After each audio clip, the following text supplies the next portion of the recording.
Buongiorno a tutti, eccoci qui con Io non so di tappo, l'approfondimento di territori e denominazioni vinicole italiane rappresentate da produttori di eccellenza accomunati dall'aver scelto per i loro pregiati prodotti un tappo sostenibile e innovativo.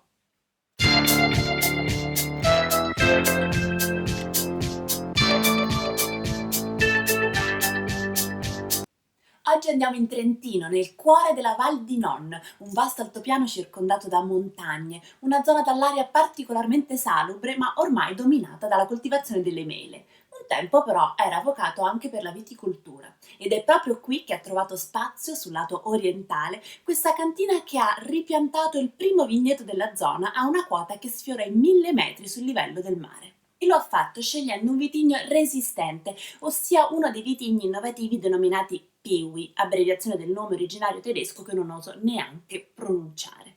Comunque si tratta di varietà robuste, create appositamente per essere resistenti naturalmente alle principali malattie fungine, consentono quindi una significativa riduzione dell'uso di pesticidi, di trattamenti in vigna, compreso l'uso di rame zolfo, favorendo quindi sensibilmente la sostenibilità ambientale. Queste particolari viti sono il risultato di lunghissime ricerche e sperimentazioni nate da incroci naturali tra la nobile vitis vinifera europea maritata con specie americane o asiatiche più resistenti alle malattie. Da sottolineare che questi vitigni sono prodotti in vigna e non coinvolgono assolutamente nessuna mutazione genetica da laboratorio. Nel nostro caso parliamo del vitigno Johanniter, una varietà bianca costituita nel 1968 da Johannes Zimmermann a Friburgo, in Germania, proprio culla delle sperimentazioni sui kiwi.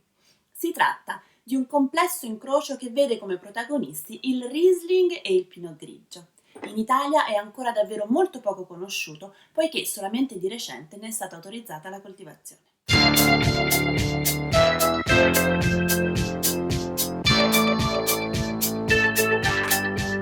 Questa cantina nasce per realizzare un sogno, o meglio un innovativo progetto realizzato da Nicola Biasi, giovane enotecnico classe 1981, nato a Cormons, che dopo aver sviluppato le sue esperienze prima a fianco del padre enologo e poi in importanti e rinomate cantine in Italia e all'estero, ha avuto il coraggio, la lungimiranza e il dinamismo di mettersi in proprio.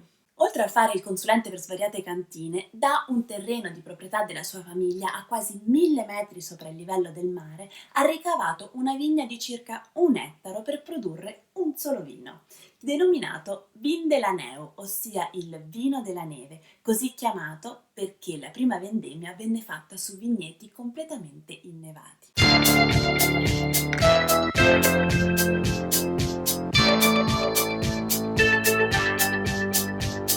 Prodotto quindi con lo Johanniter in purezza su vigneti con alta densità di impianto e una bassissima resa per ettaro.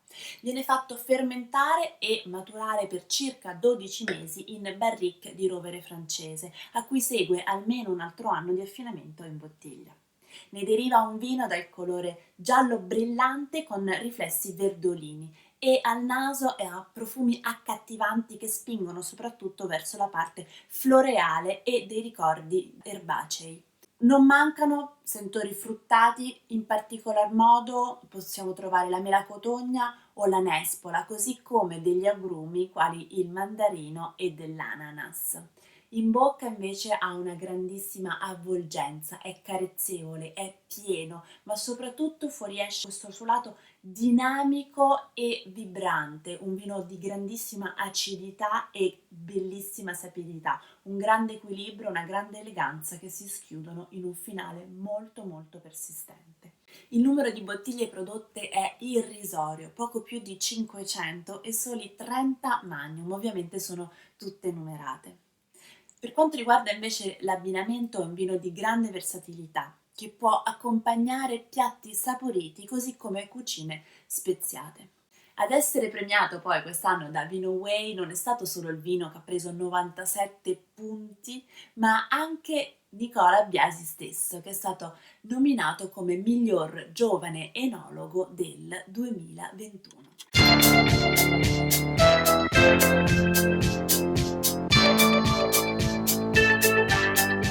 Come ci ha spiegato spiegato Nicola Biasi, i motivi che lo hanno spinto a scegliere di utilizzare un tappo della linea sostenibile e innovativa di Nomacork sono ben due. Il primo per la sostenibilità ambientale. Diventa infatti parte integrante di un progetto basato sui vitigni resistenti, che mira appunto all'eliminazione dei trattamenti e di conseguenza ad una forte tutela dell'ambiente. Il secondo invece è un motivo tecnico, ossia il controllo dell'ossigeno, poiché il vin della Neu nasce proprio con l'intento di durare e migliorare negli anni e con questa tappatura si può controllare meglio la sua evoluzione nel tempo.